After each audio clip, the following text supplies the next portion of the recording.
What was your inspiration behind the book and writing something about Muslims in Europe? That story isn't so well told. It's because it's not well known, and it's because when I came across it, I realized just how much of our shared heritage as Muslims and non-Muslims in the West was being either deliberately suppressed, overlooked, whatever the kind of reasons behind it.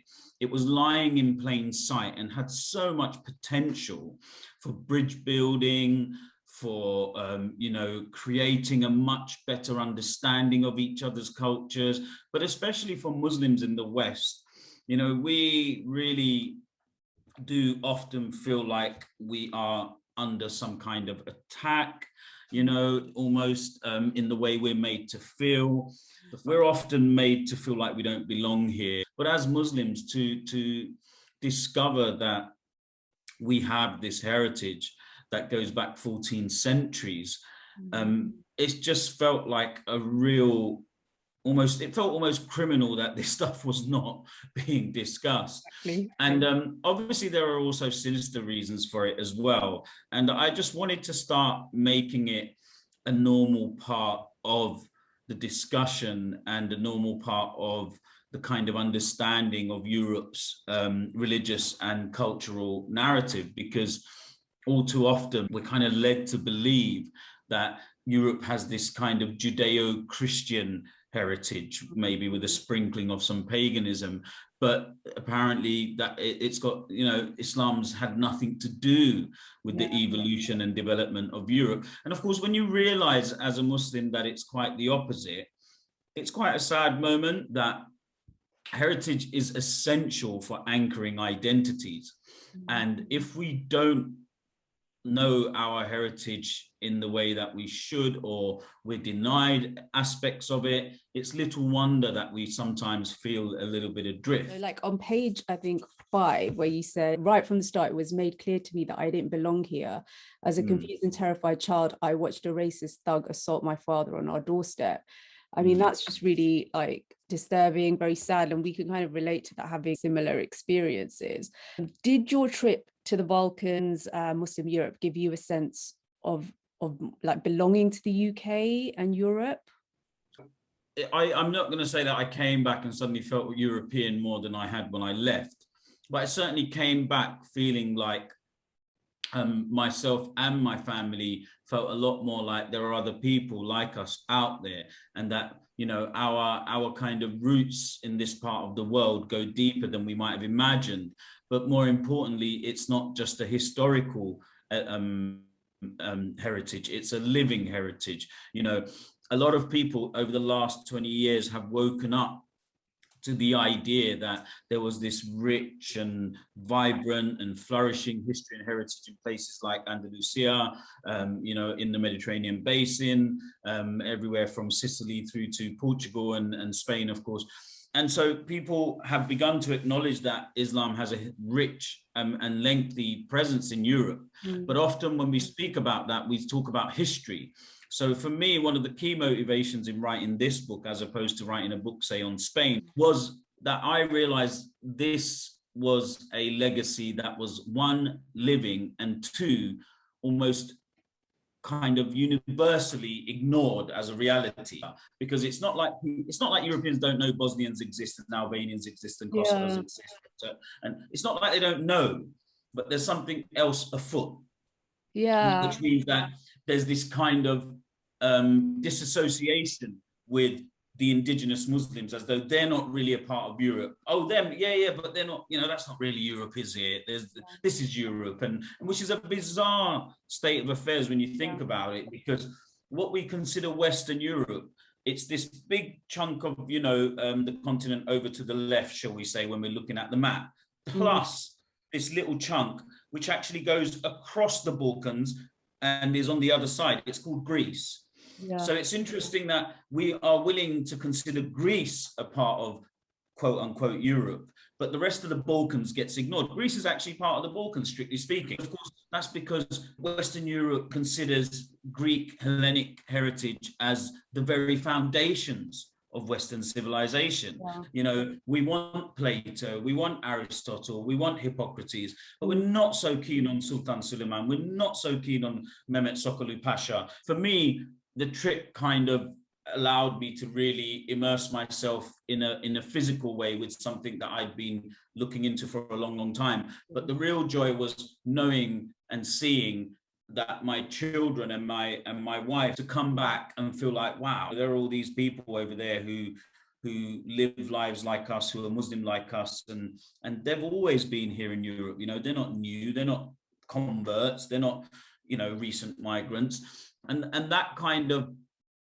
knowledge has a massively empowering effect, obviously, on people, and I've certainly seen that with my family. Like from when we were young, my family would take us to Muslim Spain, and they'd always talk about Muslims in Europe, but when you actually go and you see it, it's completely different. It makes it really like real. I think there's, you know, I think there's a few things going on which I allude to in the book, but I don't sort of go into that in a hard way in the book, because I didn't want it to become too much of a dense academic exercise. I wanted this to be accessible. I said I'm an academic at heart, and this could easily have been a PhD. And had it been a PhD, you probably wouldn't have read it. You know, there's that joke from Friends way back where there was 2 people that read Ross's PhD. You know, it's not the kind of thing. Mom. Yeah, exactly. And I think the young student he ends up dating, but that's another story altogether. The point being, I wanted to make this accessible, and so that's why I knew I needed to come across with a light touch. And one of the things I'm going to be delving into much more with my work going forward is this othering that I allude to in the book. We've heard the oft repeated phrase, winners write history. There's that, but sometimes it gets a little bit more sinister. And that's what I've alluded to in the book by pointing out that, you know, all the historic writing about this part of Europe in English was obviously going to be done by people who tended to be either Christian or from a Christian heritage, because they were writing about this part of Europe, which was Muslim at the time, as the enemy. In doing so, as well as creating this negative perception of anything Muslim in Europe, it also got overlooked and deliberately neglected when the popular histories were written, because obviously the Christian West didn't want to acknowledge the debt it owed to Muslim culture. It is a bit like propaganda and this neglect. I mean, I'm not trying to say Muslims were perfect, but did it happen like on the other side? Because Muslims tended to, especially in the heyday of Islamic empires, like record where they got things from, and like say, oh, we got that from the Greeks, or we got that from the Indians. You know, this wasn't new, and it had happened before. And as I showed with places like Niš, the Serbs had clearly made a systematic effort to eradicate the Muslim heritage in the town, and basically represent it as something very Christian and Eastern Orthodox. You'll see that there is this real systematic effort to do away with all the mosques in many of the towns. And you will go and see that maybe 1 or 2 have been resurrected, but they tend to be brand new because they literally bulldoze them. This happens across the globe. You know, right now we have a situation where India is trying to depict itself as being strictly Hindu. Yeah, you know, I was going to say. I think I read something on your blog. There's more Muslims in India than there is in Pakistan. Yeah, a lot of people don't realize these things. This is nothing new. Yeah.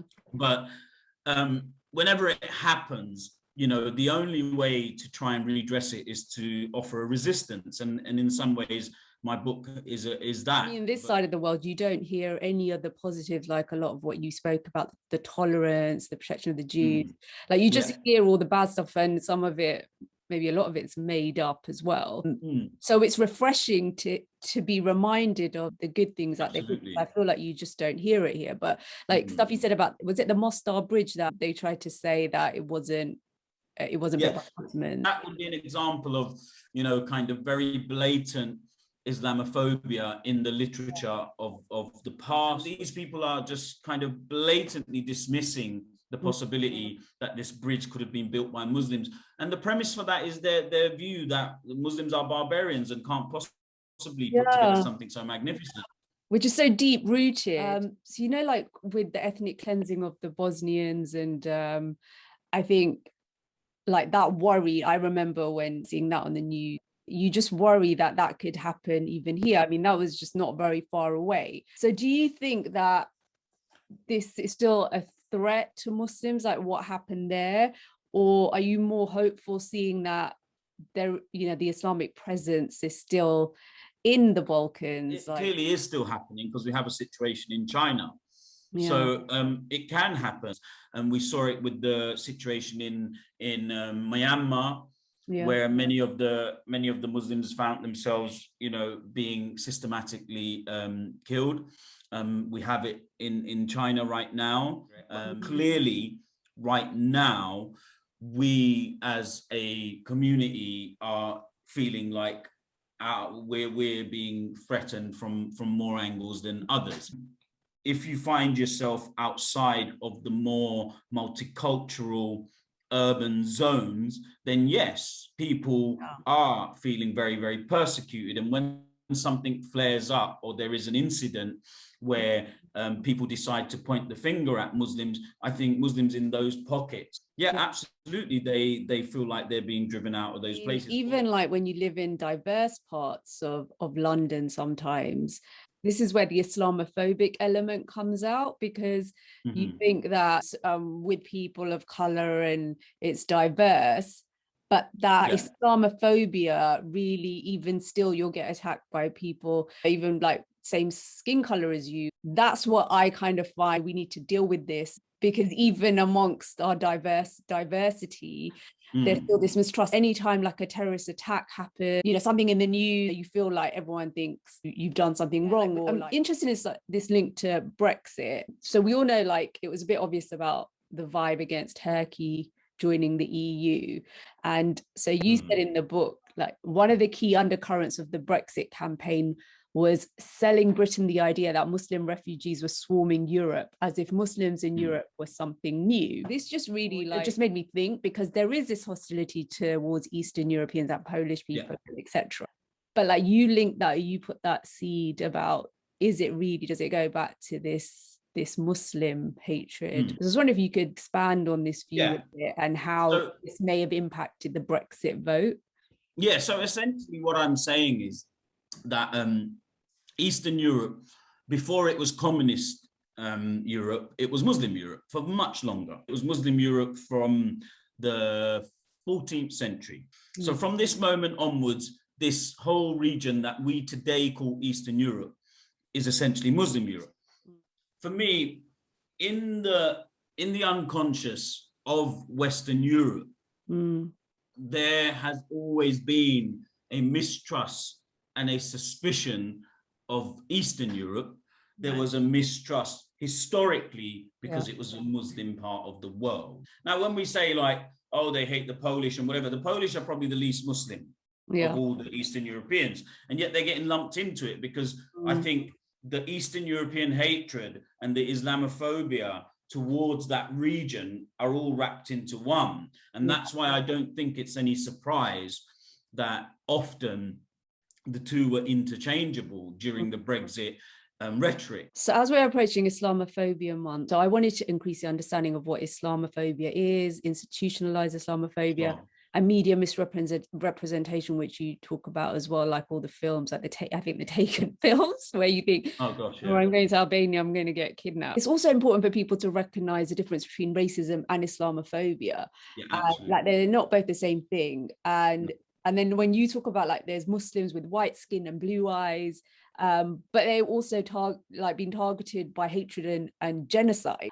I'm just wondering, like, how do we make these stories more real and this history more mainstream? This is a great start, but like, there's more out there. I mean, I've been doing a lot of stuff to try and achieve that, but I don't believe it's a quick fix. So it's not a quick fix because these are issues that have taken centuries to become solidified and are almost, you know, canonized into a lot of Western psyche and culture. All of this work is to essentially just try and move towards a normalization of Islam being a part of Western cultural landscape. I mean, I'm hopeful because I'm seeing more and more of it. And like you said, it will take time, but the more that we ourselves as well as Muslims become aware of this, because that's an issue. And I think you mentioned as well, your Albanian friend who didn't even know about that Muslim heritage, like living there and coming from there. So maybe once we start knowing and we start speaking up about it, hopefully it might. I think also there's something to be said, both of us as of South Asian heritage.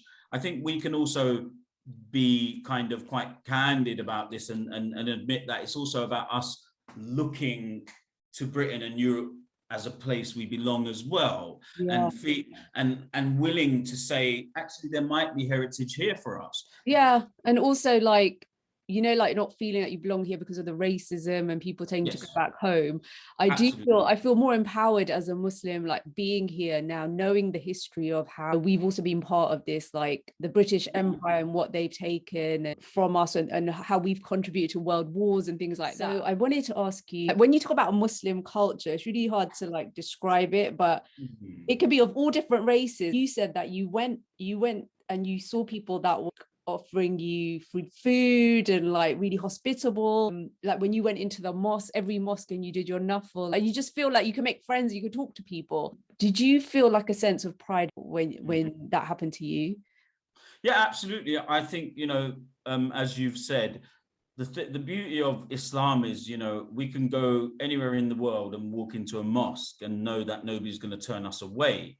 Because a mosque is, you know, every Muslim has a right to go into a mosque and pray and stand shoulder to shoulder with somebody else. And 9 times out of 10, you know, in most of these places, when people see that you're from outside, they usually reach out and want to try and connect with you, you know, because they're interested, because they're fascinated, and so on. And as you say, when we talk about Muslim culture, it's such a broad thing, but certainly at one point it is, you know, we all do connect at one point, clearly, because we call ourselves Muslim.